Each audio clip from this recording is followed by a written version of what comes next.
Bonjour à toi chers spectateurs, aujourd'hui parlons de Dofus, livre 1, Julite, réalisé par Anthony Roux et Jean-Jacques Denis.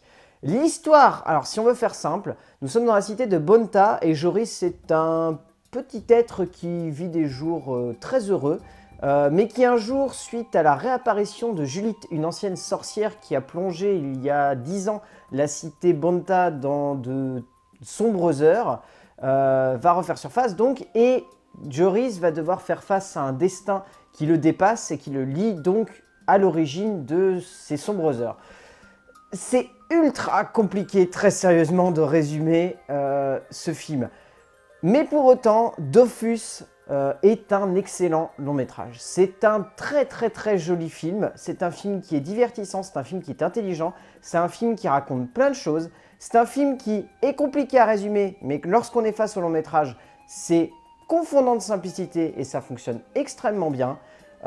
C'est en fait très bête, mais Dofus se trimballe à bagage que s'il n'avait pas eu, eh ben, il aurait été un excellent, voire même quasiment un chef-d'œuvre. C'est-à-dire que c'est très compliqué, mais donc Dofus, pour ceux qui ne savent pas, c'est à la base une série de jeux vidéo. Une série de jeux vidéo à très grand succès auprès d'une certaine catégorie de personnes. Et donc, ce film traîne dans les cartons depuis un bon petit moment parce que, si on en croit le visa d'exploitation, il a un visa d'exploitation qui a 5000 visas de retard. C'est-à-dire qu'aujourd'hui, les visas d'exploitation, on en est au numéro 143 000 et quelques, et ce film a un visa d'exploitation numéro 138 000. Donc ça veut dire qu'il a 5000 visas d'exploitation de retard. Donc on ne sait pas vraiment de quand ce film date. En tout cas, il est vraiment impressionnant en tant que tel. Parce que, déjà, il y a un très joli scénario signé par Olivier Vanel et Jean-Jacques Denis. Ce scénario est exceptionnel. Il est exceptionnel parce qu'il mélange à la fois l'univers du jeu vidéo, donc aussi complexe soit-il, avec autant de races, de types de personnages, de types de catégories de personnes, etc.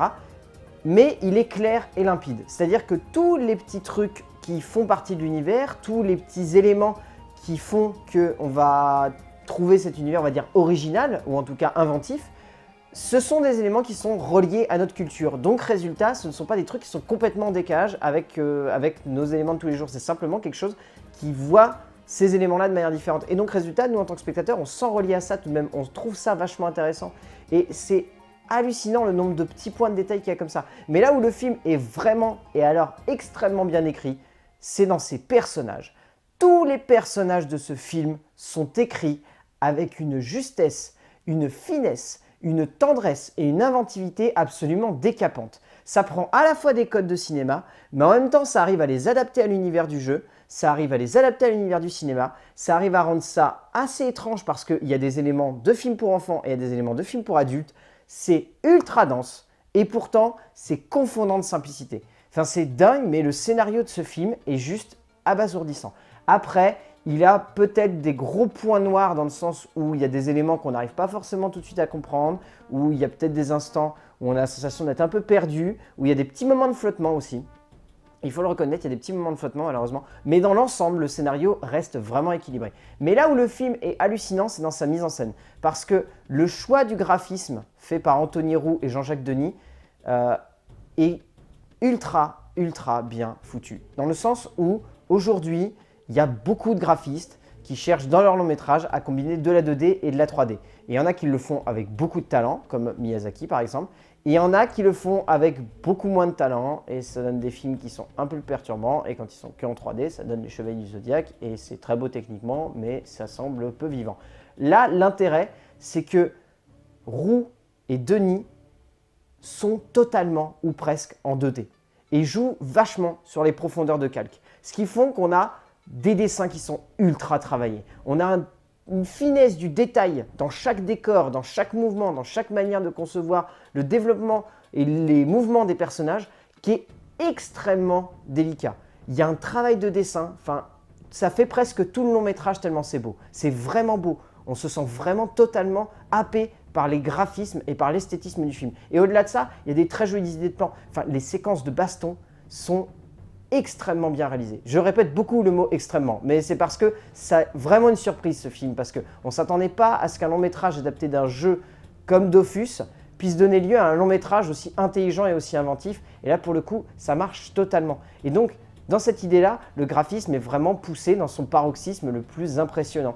Les séquences d'action sont vachement bien filmées, ça utilise beaucoup de fois le plan séquence dans le dessin et c'est très très beau, ça donne de très jolis mouvements. Il y a de l'inspiration qui vient du manga, l'inspiration qui vient de l'anime, il y a de l'inspiration qui vient de Miyazaki, il y a l'inspiration qui vient du cinéma américain. Enfin, il y a énormément de choses dans son métrage, c'est absolument dingue. Et au niveau du casting vocal, alors malheureusement, il n'y a pas beaucoup de noms sur internet, mais au niveau du casting vocal, les seuls qu'on peut citer, c'est Sovan Delaney, qui campe le personnage donc de Joris, qui est vraiment excellent. Et ensuite, il y a Emmanuel Grady et Laetitia Lefebvre. Tous les doubleurs, pour faire simple, sont vraiment impressionnants. Il y a de très jolies voix, il y a de très jolis caractères de personnages qui sont construits au travers de ces voix.